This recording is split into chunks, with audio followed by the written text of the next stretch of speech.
We're getting real about real estate. Welcome to MsMojo, and today we're counting down our picks for the top 10 behind-the-scenes secrets about HGTV shows.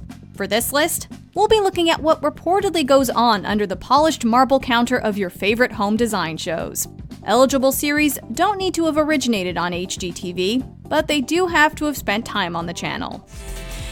If you like what you're hearing, be sure to check out the full song at the link below.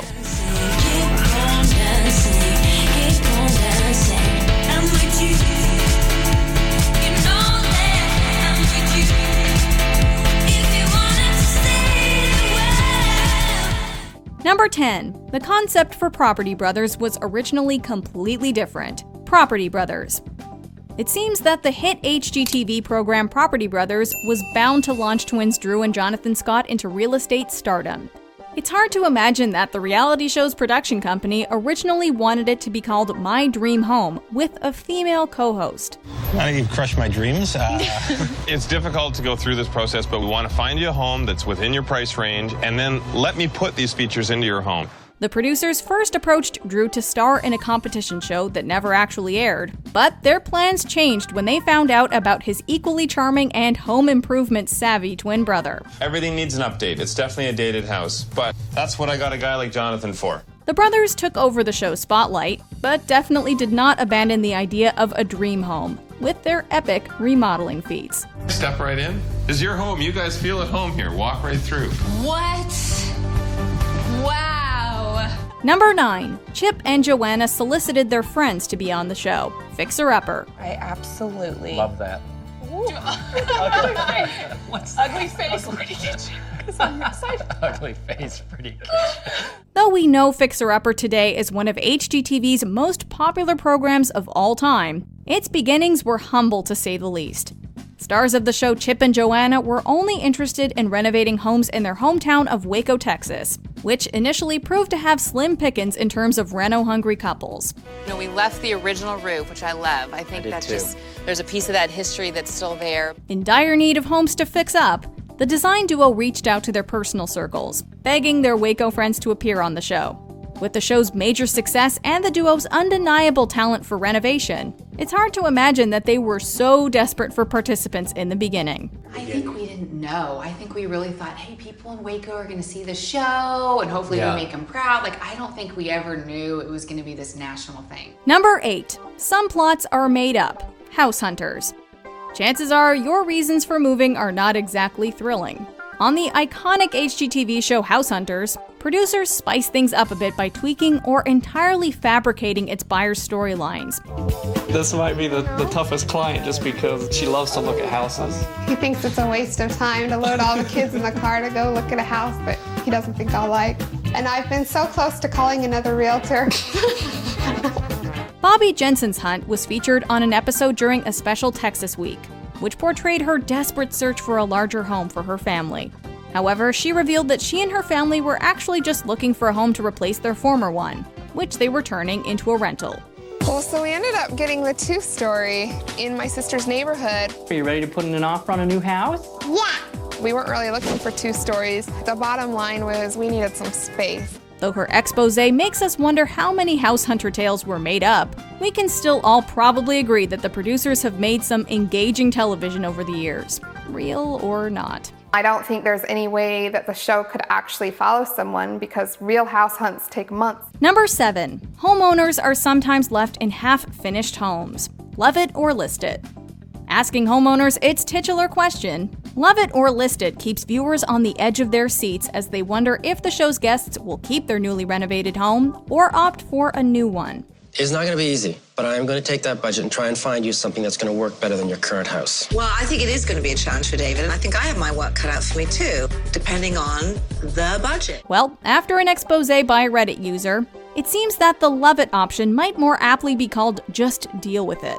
The Redditor reveals that the show will often leave homeowners in unfinished homes due to their tight schedule. While Hillary undeniably added function and flow by expanding the main floor of this tiny house, budgetary strain meant she was unable to create a dedicated guest room, add storage in the basement, or expand the second-floor bathroom. If contractors are taking too long on one home, the crew will simply move on to the next home and the next episode. If you thought a free renovation was too good to be true, well, you were right. They argue their home was destroyed by shoddy work. Wow. It also claims most of the episode was staged and the stars of the show were merely actors playing the roles of designer and realtor. Number 6. Most winners can't afford to keep their prize. HGTV Dream Home. Who would turn down a free brand new fully furnished home valued at over $1 million? A lot of people, and for good reason.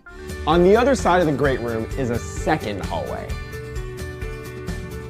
There's a cheerful powder room on your way to the private guest suite.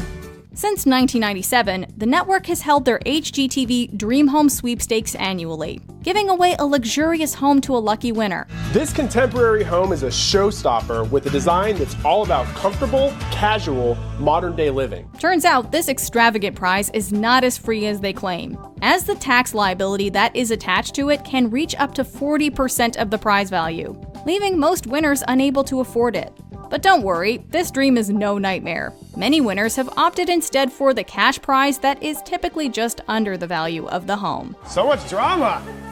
In the end, it all worked out great. Number 5. Homeowners don't keep the furniture. Fixer-upper.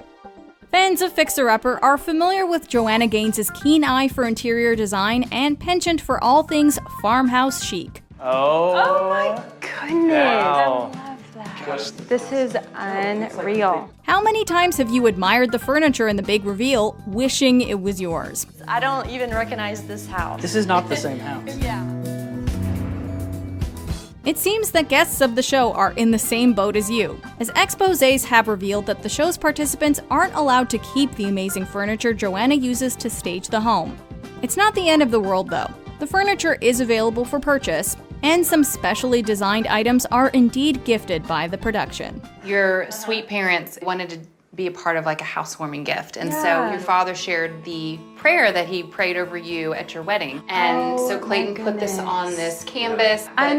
That's awesome. Number 4. The Scott brothers are hands-off. Property Brothers. It takes a big crew, it takes a village to make this happen. happen. I thought you were going to say because you're never here, so it's just me. If you thought Drew and Jonathan Scott got all the work done on Property Brothers while also being the charming and handsome television personalities that they are, you're in for a rude awakening. I love what you did in the corner there. That's perfect. Check out the kitchen eat-in area.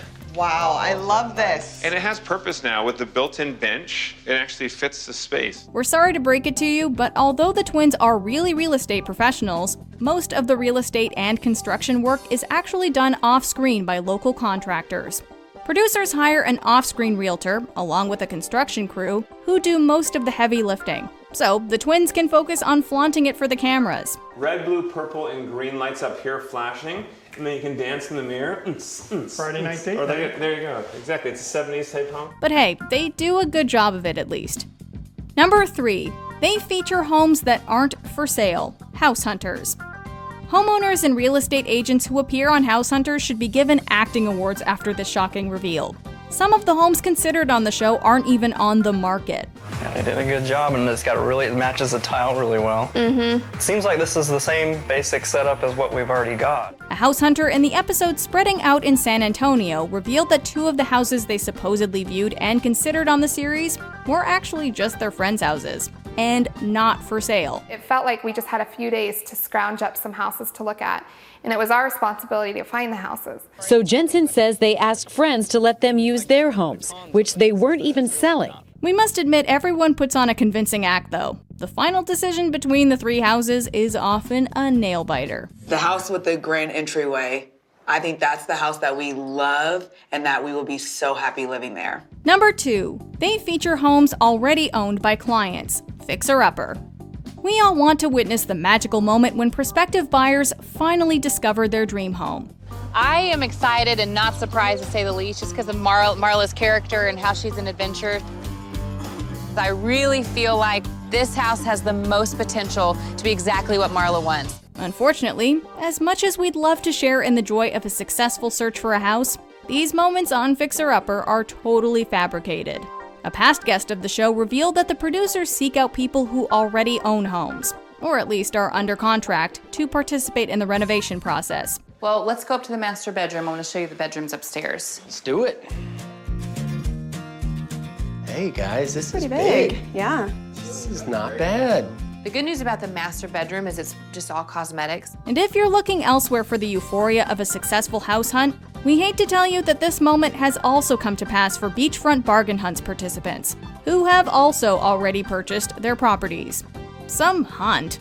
Before we continue, be sure to subscribe to our channel and ring the bell to get notified about our latest videos. You have the option to be notified for occasional videos or all of them. If you're on your phone, make sure you go into your settings and switch on notifications. Number 1. They record both endings. Love it or list it. Decision made? Decision made. Yes. And? Are you gonna love it? Or are you going to list it? We guess HGTV never clarified who they're asking whether they want to love it or list it.